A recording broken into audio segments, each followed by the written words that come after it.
அம்மா, அவ சொல்றது நம்புற மாதிரியா இருக்கு? காசி ராமேஸ்வரத்துல சுத்துற அகோரி இவ பின்னாடி சுத்துறாராம். நேரம் வந்துடுச்சு. உனக்கு எல்லாம் தெரிய வேண்டிய நேரம் வந்துடுச்சு. என்ன சொல்றீங்க? நம்ம பொள்ளாச்சி வீடு சொத்தெல்லாம் நம்ம கைக்கு கிடைக்க போகுதுன்னு ஊர்க்காரர் சொல்லிட்டு போறாருல, எவ்வளவு சந்தோஷமா இருக்கு. நாங்கெல்லாம் எவ்வளவு சந்தோஷமா இருக்கோம். நீ ஏன் பிரம்ம பிடிச்ச மாதிரி நிக்கிற? வாங்க சாப்பிடலாமா? நீதான் முதல்ல சந்தோஷமா இருக்கணும். வா.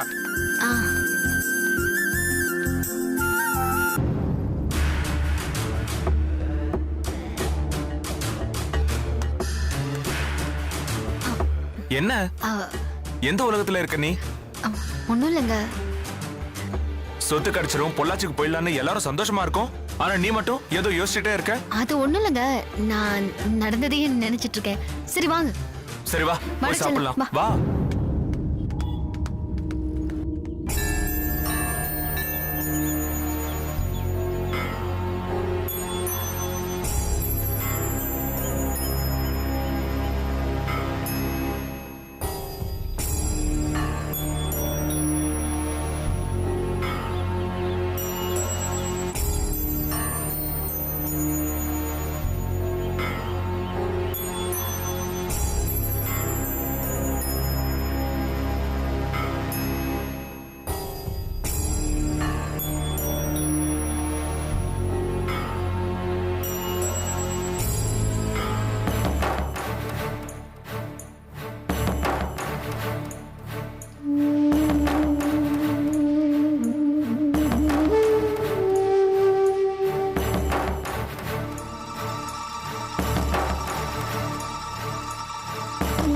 கடவுளை வேண்டிக்கிட்டு சுவடிக்குள்ள வைமா.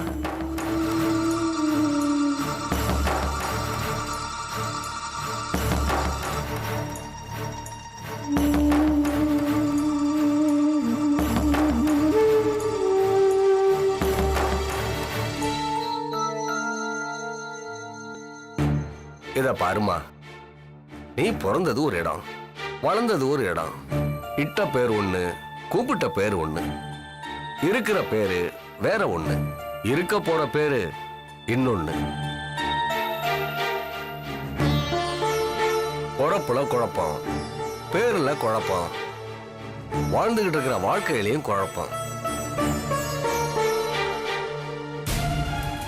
ஆனா இத்தனை குழப்பத்துக்கும் அதிபதியான உங்களால மட்டும்தான் மற்றவங்களோட குழப்பத்தை போக்க முடியும், அவங்க கஷ்டத்தையும் தீர்க்க முடியும். உன்ன மாதிரி தெளிவான திடமான ஒரு பொண்ணை பார்க்கவே முடியாது.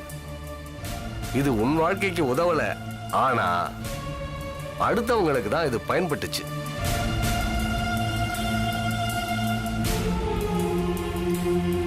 நீ பிறந்தது உனக்காக இல்ல, மத்தவங்களுக்காக. இந்த பிறப்ப நீ இஷ்டப்பட்டு எடுக்கல, கஷ்டப்பட்டு எடுத்திருக்க. உன்னோட பிறந்தவங்க யாரும் இல்ல.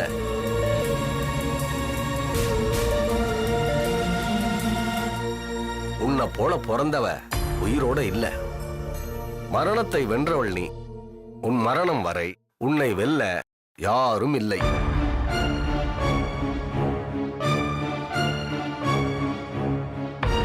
போன பொறப்புல இல்லறம் இல்லாம துறவரம் போனவன் நீ. சாமியார் வாழ்க்கை வாழ்ந்திருக்க. அந்த பாவம் தான் இப்ப உன்னை துரத்தி அடிக்குது.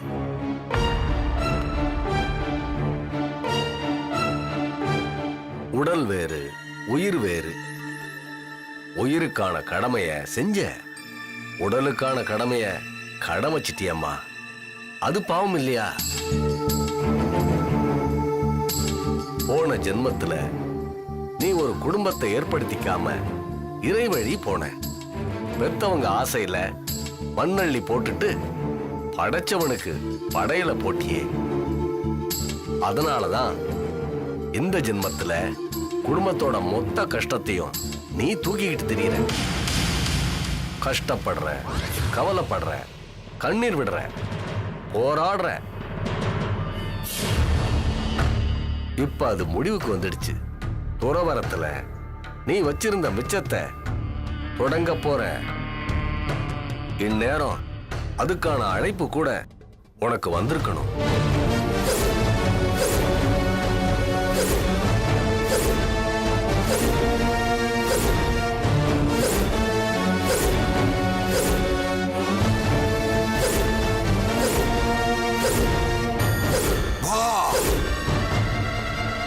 வரலன்னா சீக்கிரம் வரும்.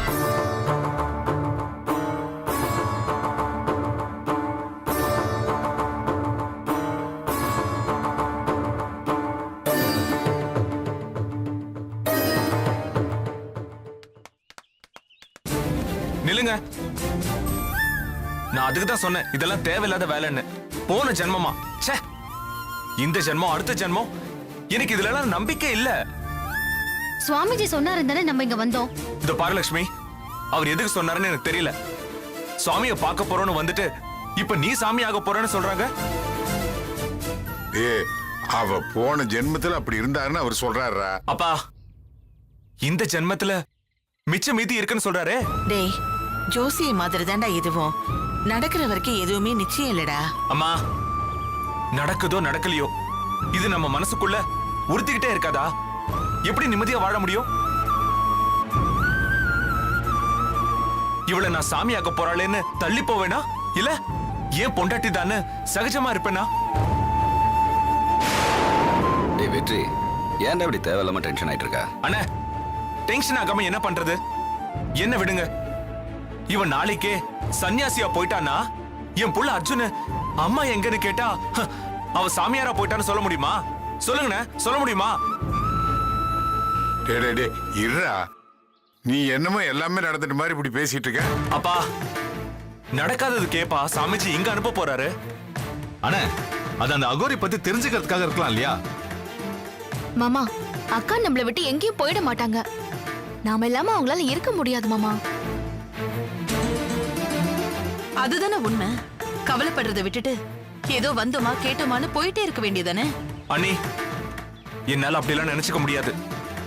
என்னங்க, இதை ஆரம்பிச்சு வச்சவர்கிட்டயே போய் கேட்கலாம். சுவாமிஜியை பார்த்தாதான் இதுக்கான விடை கிடைக்கும். வாங்க. அவர் எங்க இருப்பாரோ? அங்கதாங்க இருப்பாரு. அங்கதான் இருப்பேன்னு சொன்னாரு. வாங்க சரி வாங்க, போய் அவர்கிட்ட கேட்கலாம். வாங்க மாமா. வாங்க. என்னவோ, ச்சே.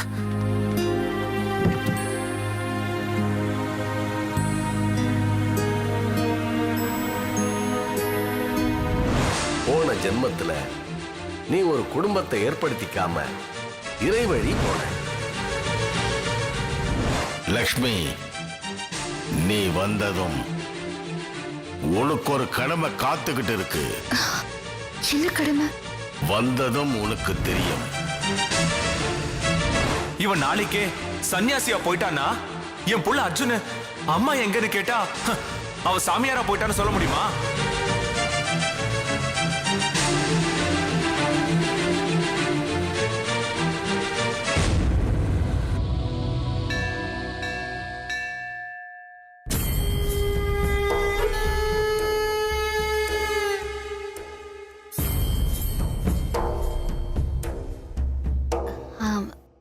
சாமி, சுவாமிஜியை பார்க்கணும். சுவாமிஜியை பார்க்க முடியாதுமா? ஏன்? இல்ல, அவர் சொல்லிதான் வைத்தீஸ்வரன் கோயிலுக்கு போயிட்டு வந்திருக்கேன். போயிட்டு வந்துட்டு அவரை பார்க்க சொன்னாரு. இல்லம்மா, இனிமே அவர்கிட்ட பேச முடியாதுமா.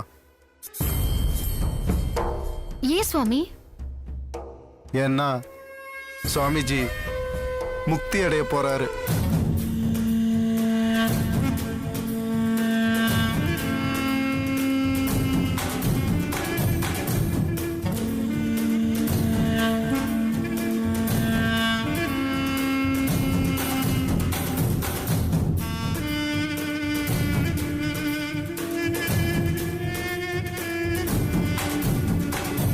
நந்தினி,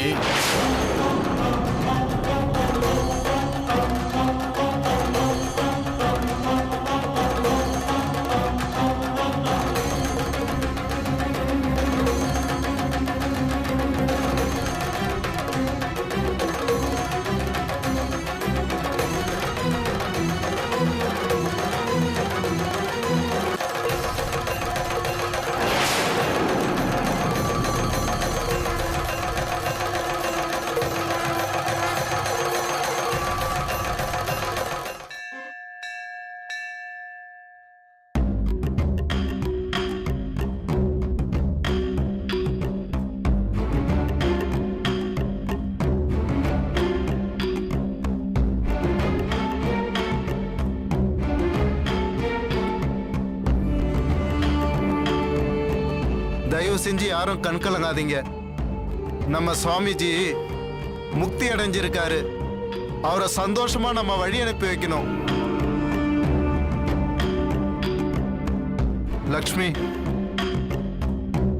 அனுப்பி வைமா.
எல்லாரும் சேர்ந்து நம்ம சுவாமிஜிக்கு மோட்ச பூஜையை பண்ணுவோம். தென்னாட்டுடைய சிவனே போற்றி, எந்நாட்டுக்கும் இறைவா போற்றி, ஹர ஹர மகாதேவா.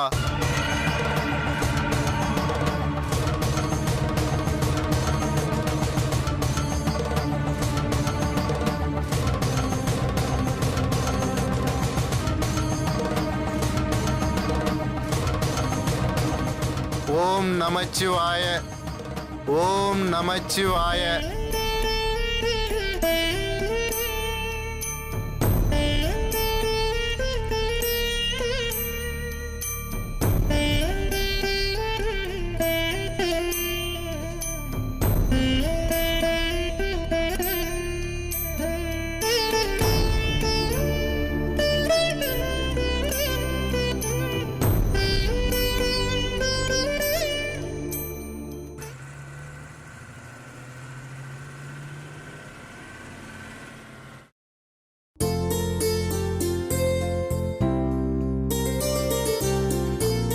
அம்மா குடிக்கிறதுக்கு கொஞ்சம் தண்ணி விடுமா. ஆ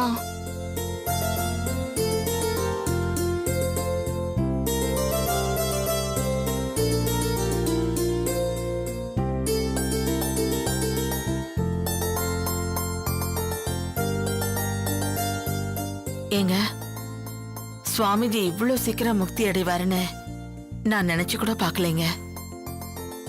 நம்ம எல்லாரையும் விட லட்சுமிக்கு தான் ரொம்ப கஷ்டமா இருக்கும். அவளால அதை தாங்க முடியாது. அமரோட கால் நல்லா ஆயிடும்னு சொன்ன உடனே நான் எவ்வளவு சந்தோஷப்பட்டேன் தெரியுமா? சந்தோஷத்துல என்ன பண்றதுன்னு எனக்கு தெரியல. ஆமா அத்தை, எனக்கும் தான். எங்களுக்கும் நல்லபடியா குழந்தை பிறக்கும்னு சொல்லிருக்காரு. நம்ம சொத்து பிரச்சனை கூட தீர்ந்துரும்னு சொல்லியிருக்காரு. அவர் சொன்னது எல்லாமே நடந்திருக்கு. அத நாம அனுபவபூர்வமா பார்த்திருக்கோம். ஆனா அப்படிப்பட்டவரு நம்ம கூட இல்லாம போயிட்டாரு. வள்ளியம்மா, அவர் முக்தி அடைஞ்சிட்டாருன்னு நினைச்சு வருத்தப்படாத. அவரோட முக்தி ஒரு குறுநாள் மாதிரி. அவரோட உருவம் தான் போயிடுச்சே தவிர அவர் போகவே இல்லை.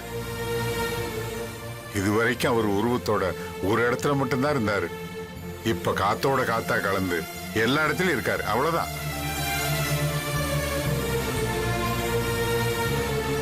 ஏங்க ஒன்னு கேட்கணும்னு நினைச்சேன்.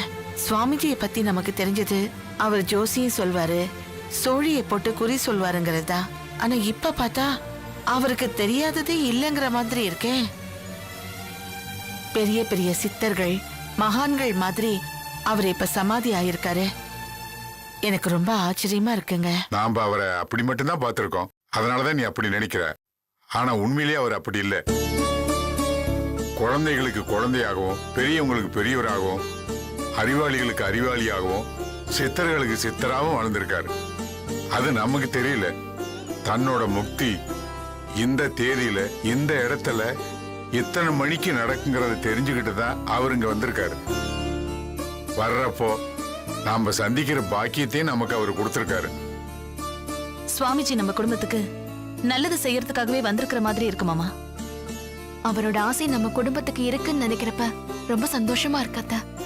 கடைசி வரைக்கும் அவர் நம்மளோட பக்கத்துல இருந்து நம்மள காப்பாத்தி கரை சேர்த்து விட்டுட்டாருன்னா போதும். கவலைப்படாதீங்க. அவர் நம்ம கூட தான் எப்பவும் இருக்காரு. கண்டிப்பா நம்மள அவர் கைவிட மாட்டாரு.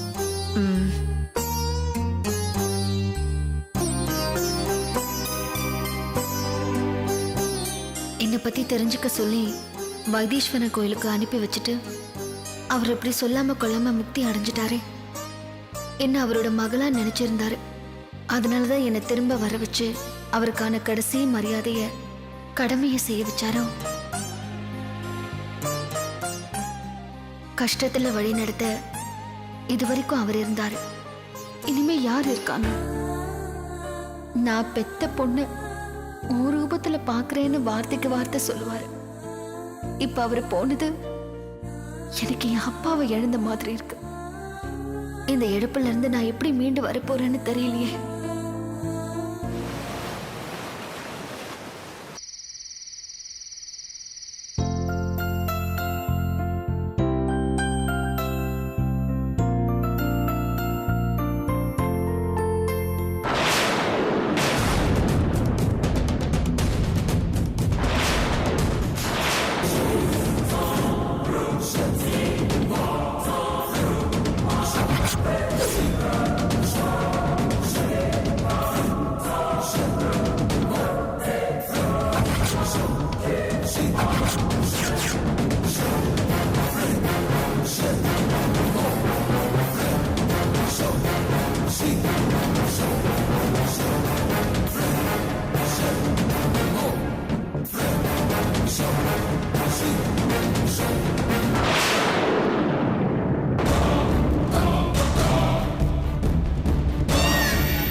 சாப்பிட வேற ஏதாவது வேணுமா?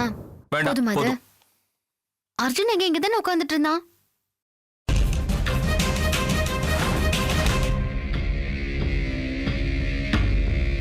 எங்க போயிட்டான் தெரியலையே. என்னங்க குழந்தைய பொறுப்பா பாத்துக்க வேண்டாம். அர்ஜுன் அர்ஜுன் இங்க என்ன பண்ற? உன்னை காணும் தேடிட்டு இருக்கேன் அம்மா. தனியா ஏன்டா இங்க நிக்கிற? வா போலாம். ஒரு நிமிஷத்துல டென்ஷன் ஆக்கிட்டீடா. இனிமே வெளியெல்லாம் வரக்கூடாது. குழந்தைய விட்டு இருந்தா கேட்டுக்கு வெளியில போயிருப்பான். என்ன பாத்துக்கிறீங்க குழந்தைய நீங்க? சரி சாப்பிடுங்க.